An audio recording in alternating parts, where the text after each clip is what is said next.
Hi, Erica. Thanks so much for joining me, friend. Thank you so much for having me. So, I think this is worth telling a little bit of a story before we get started, which is we've been mutuals for I think a couple of years, peripherally, and at some point, I don't remember even how this happened, but you shared with me, or I saw a picture of your tattoo, and would you mind showing it real quick? Oh yeah. Here I am. There we go. But the greatest of these is love, and I'll ask you more about that later, but I was like, oh, I also have a love tattoo on my arm, and I think it sort of registered for me to, oh, I should meet this person. And we met in person, maybe a month, 5 weeks ago or something like that, and really hit it off. So I wanted to have you on the podcast. I'm really excited to dive into your world and how you see things and your life, and really privileged to have you here and to know you. Um, Okay, tell me about your tattoo and how you chose to have that emblazoned upon your arm. Um, I also, after I had my second child, I I think it was right before I had just gotten tenure, and it was right before the Trump election. So in that height of thinking about finishing multiple works I think it was great labors, right? Like a certain moment in academic life, a sense of your family having arrived. It was a very difficult pregnancy. And so there was a lot of relief from many anxieties. And then this feeling of, I guess, the post Obama hope years, right? And the Trump years, it's a weird moment.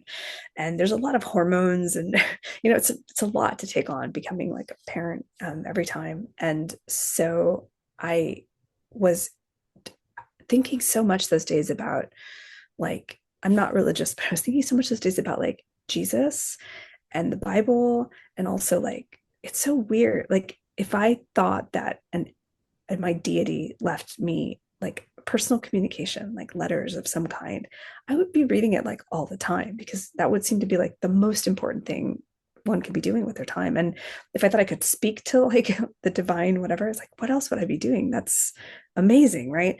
And so I was just thinking so much about this process during that time period. And maybe the synthesis of all of those things kept bringing the, like, almost like an earworm. Like I could hear this kind of end part of like Paul's like letter to the Corinthians. It's like you hear it sometimes at weddings, like love is patient, love is kind, blah blah blah blah. But I just kept hearing the last half of the last line in my ear, like, but the greatest of these is love, but the greatest of these is love, like on repeat. And I'm like, oh my God, that's really annoying. What's the deal?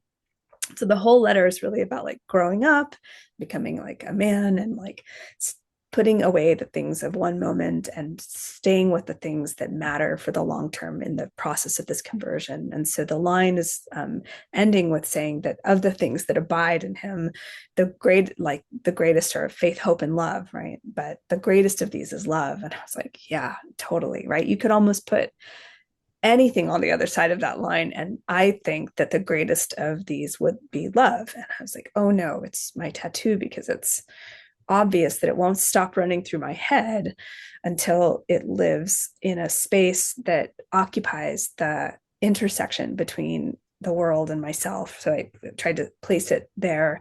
And I'm comfortable letting the words blend into my skin so long that maybe someday they're not legible, but it's like in my bones, right? So I spend a lot of time around people who I think don't think what I think, right? I'm really comfortable often around people with very different mindsets, but I would want people to know that the interface between us, they can at least trust that I'm trying to be an institution builder from that vantage, that I agree that the place to build from is love. There's not something instrumental at stake in the way I deal with the world or people, and I'm willing to try to practice embodying that mystery. I don't have an answer for it, but that's what makes it my tattoo. It's like that's that's mine to take up and work with. Hmm.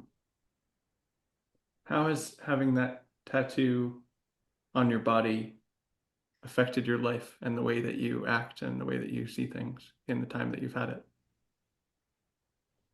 I think it helped me turn towards thinking more about institutions, right? Like Paul isn't even a figure I completely like. If I were picking like, characters you love, he's a vexed one. Like this is not the Jesus figure that's and I have no ambitions to be any of these people as such, but this is someone who's kind of like an administrator, like who's trying to like, get everyone on the same page with memos, it's like not great, And so I think, like part of what I want to reconcile is thinking about the values that you want to align with and love here. And the fact that you have to do stuff with them, like provision those conditions sometimes with institutions or organizations, like, oh no, like I have to wrestle with that very much in the world quality. And that brings up a lot of like ethical conundrums. I think it has been something that has allowed me to keep having crises of conscience, for better or worse, but it has started a process in my character that's clearly going to continue to unfurl over the next many decades. And I don't know where that leads, but I guess I care about institution building, apparently.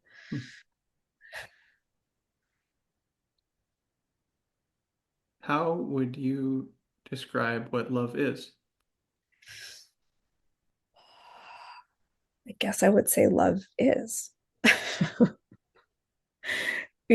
It just seems so evidently the case and the business at hand that that is what is. I think some of its features might be, at least as I can feel them, that this collectivity thing I'm interested in seems to fit just fine with the idea of a cosmos where love is possible. And I'm sure that the cosmos is one where love is possible. If everywhere I am acting from love, then I've kind of answered my own question about the nature of the universe, I guess, I think.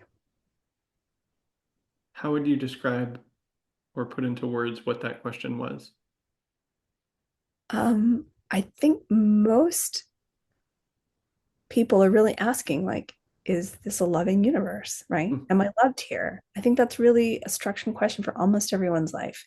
And that once you're living on the other side of that question, it's a different ballgame, honestly.